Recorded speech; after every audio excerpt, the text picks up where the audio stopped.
Welcome back to the Silent Plus podcast. My name is Josh Watford, and across the desk from me is Joe Zumwalt. We're back for take two. We are doing round two. We are pumping out 3 podcasts right in a row: truth, beauty, and goodness. The transcendentals. Yeah. All right. So, Joe, I figured you would be an expert on beauty. Oh no. Well, I know what it's not, so I guess that does help me with knowing what it is. So now Joe was going to preach beauty. I was. And so he had already done a little bit of groundwork on beauty, and then we changed it. So you ended up preaching beauty, and I ended up going to Greensboro. So you got to help me out. What did you preach on? Just give me a little quick rundown, Josh, because I was not here. Super quick. All right, so I covered what beauty is, that beauty begins with God. God is the definition of beauty. And then to skip a few things, that beauty awakens worship. So when we encounter beauty, we worship. And then we have a choice. Do we worship the thing, or do we worship the one who created the thing? And when we enter into that, even if it's a person, right? Do we worship the person? Do we worship the thing? Or do we worship God? And then I talked about, okay, once we decide that we're not going to worship the thing, but we're going to worship the Creator, we worship God through beauty by creating beauty around us.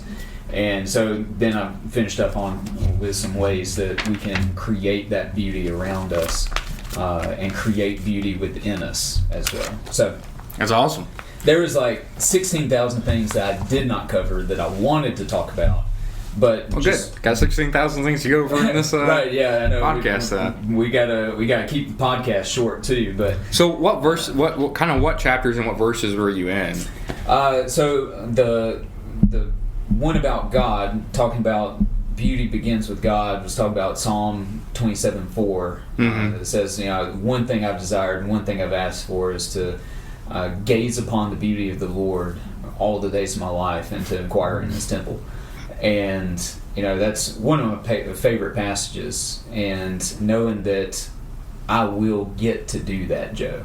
Yeah. You and I will get to dwell in the house of the Lord all the days of our life and gaze upon the beauty of the Lord. And we're already kind of starting now. Well, we have started that eternal life right now. Yeah, right. Because we're part of the body of Christ, part of the temple of the Lord. Yeah, right. The temple of our bodies, and we get to inquire every day. Now, do we inquire every day is a question, but we get to inquire every day, and that's amazing. Yeah. So, and then another thing that I talked about was that beauty transforms us. And it goes both ways. So I talked about how. In 2 Corinthians 3, where it talks about we all with unveiled faces behold the face of Jesus Christ, and we're being transformed from one degree of glory to another. And so there's a lot there, Josh. Yeah, as we gaze upon Jesus, as we dwell on Him, as we look to Him, as we focus on Him, He transforms us from one degree of glory to another, which is His glory. So we are transformed into the image of Christ the more we focus on Him. And then because where our head goes, the rest of the body follows. Exactly. But I also talked about how the opposite is also true. Yeah. When we surround ourselves with brokenness and ugliness, we're transformed in that way too. And so I talked. Isn't that in Philippians? So now, it's like 4:8 is. I say the idea kind of is there in Philippians 4, where it talks about don't focus on malice and deceit, but focus on these things. Yeah, and I think it's true. I think it's because I think it's because of those things. Yeah. Because when we're focused on the truth, which is Jesus Christ, when we're focused on the most honorable thing, which is Jesus Christ, when we focus on what is truly beautiful, absolutely, Jesus Christ on the cross. Philippians 4:8 hits all the transcendentals. He does. Right? It really does. Now he doesn't say truth, beauty, and goodness like that, but he says whatever is true, whatever is honorable, whatever is just. There's some more virtues. Whatever is pure, whatever is lovely, whatever is commendable. If there is any excellence, if there is anything worthy of praise, think about these things. Yeah.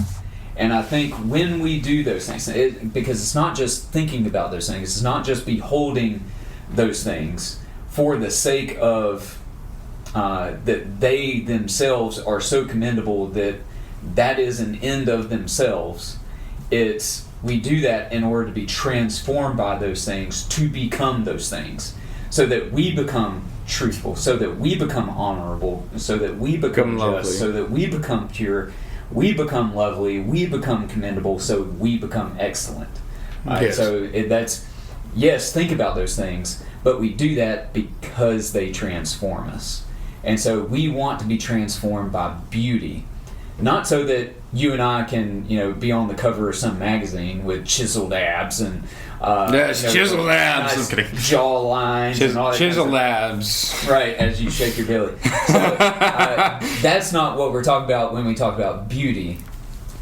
What we're talking about when we talk about beauty is the very character of God. And that's a lovely segue to what I was thinking about preaching on. So what the Lord was kind of gnawing on me was the woman who washes Jesus' feet with the ointment before his burial, and before his death. And the disciples come to her, and it's very expensive stuff. Yep. I didn't do the exact research on how much it would have cost, but it was quite a bit. It's about a year's wage. Yeah, so it's very, 40,000, or more. And the disciples all come to say, this could have been spent on the poor, this could have done a lot of good, this could have been used elsewhere. Right. But Jesus says something very interesting that sticks. And he says, she has done a beautiful thing for me. Yeah. And but the thing itself, washing people's feet doesn't look pretty. It doesn't. And it doesn't leave you looking pretty. Right. And so I was like, there is a appearance of beauty, and then there's an inward beauty. Mm-hmm. And an inward beauty is something that God delights in. Yeah. And it's very much like goodness, because studying for goodness, which we'll get to next podcast in a few minutes, the word that is in the Old Testament, and I might have to pull my computer up a little bit, but the adjective part of it can be used for goodness, it can be used for good, it can be used for pleasant. Mm-hmm. And so it's this idea that God does in fact delight in things. Anyway, but so it's things that God delights in, and I think that show Him, because like you said, He's truly beautiful. And so it was okay. We're supposed to have this inward beauty, and we can have this inward beauty without this outward beautification, you could say. Yeah. We can have an inward beauty, and this is kind of what day 5 hits on in the little virtue journal. It says, "Let yourself be." This is 1 Peter 3:4, and I just finished off beauty this morning because I got to move back to school tomorrow.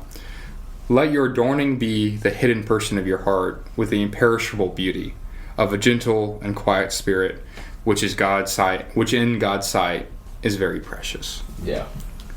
So, part of becoming beautiful was becoming like Jesus, and He was gentle and lowly in spirit. Yeah. And I think that's what that's getting at. Absolutely. And so it's not only do we become more like Christ in that and becoming beautiful, but it's this crazy idea that God actually delights in what He's created. Yeah. And that He will delight in us like He's delighted in His Son in this instance. That we can look like Christ, and then God look at us and be like, man, that is precious. Yeah. So one of the things that I didn't have a chance to really talk about on Sunday, but I did include in the Virtue Journal, particularly on day 2, is how beauty can corrupt us. And what I mean by that is, I guess I did somewhat hit on it, because beauty awakens worship was one of my points.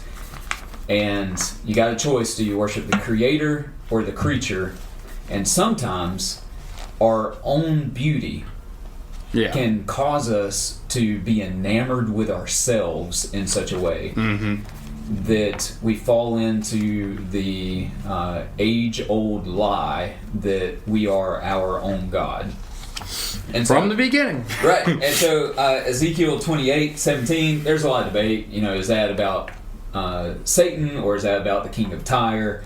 I don't think it ultimately matters for the point that I'm trying to make. Yeah. I think it's about Satan, for what it's worth, but I don't think it matters either way. Holds the point. that, Ezekiel writes God's words here, your heart was proud because of your beauty, and you corrupted your wisdom for the sake of your splendor.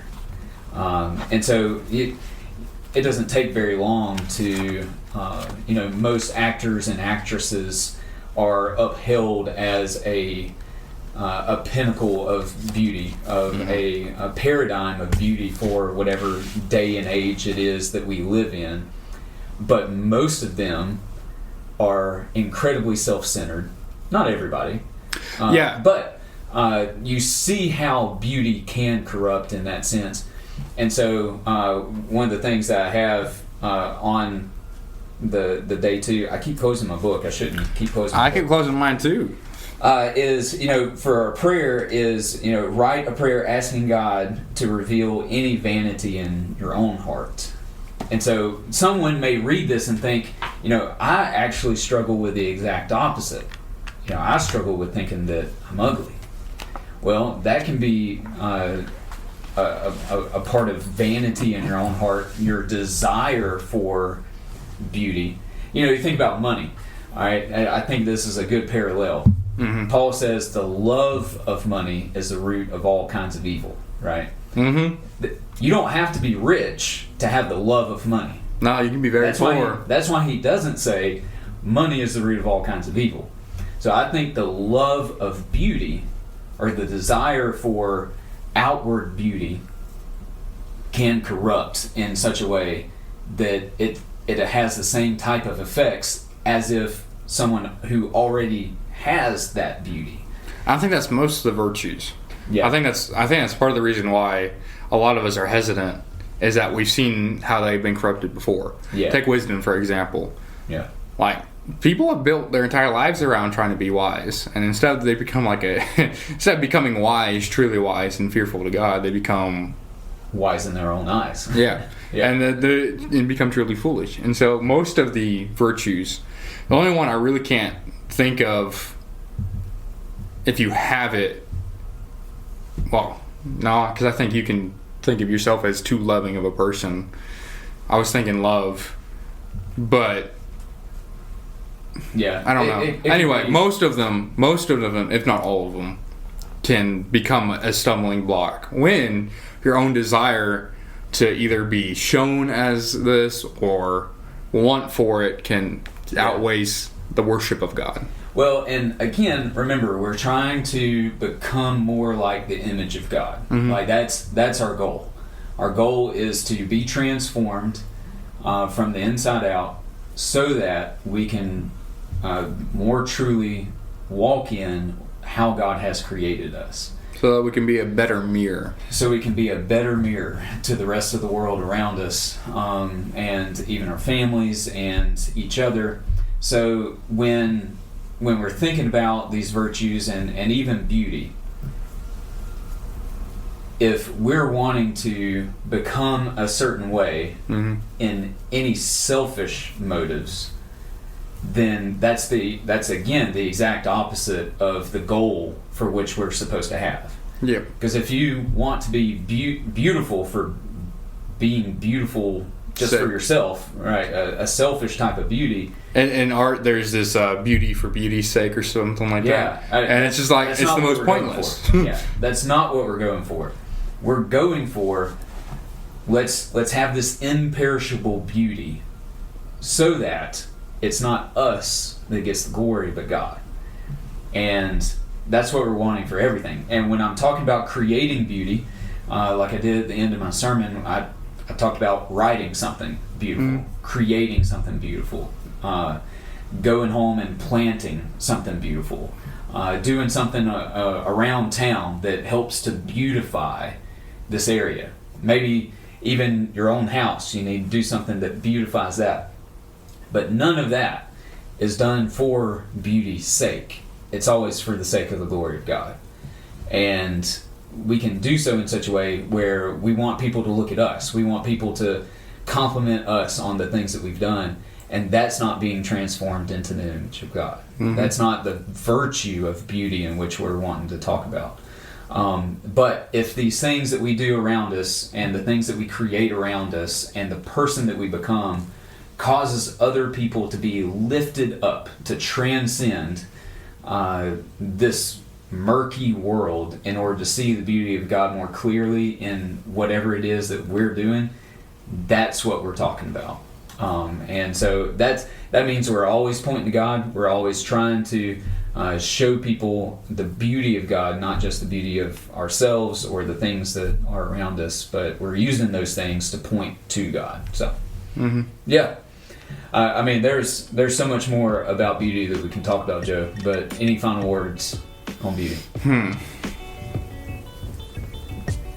No, I can't think of any. There you go. All right, well, someone, after you get done listening to this, go and create something beautiful. All right, until next time, we'll talk to you later.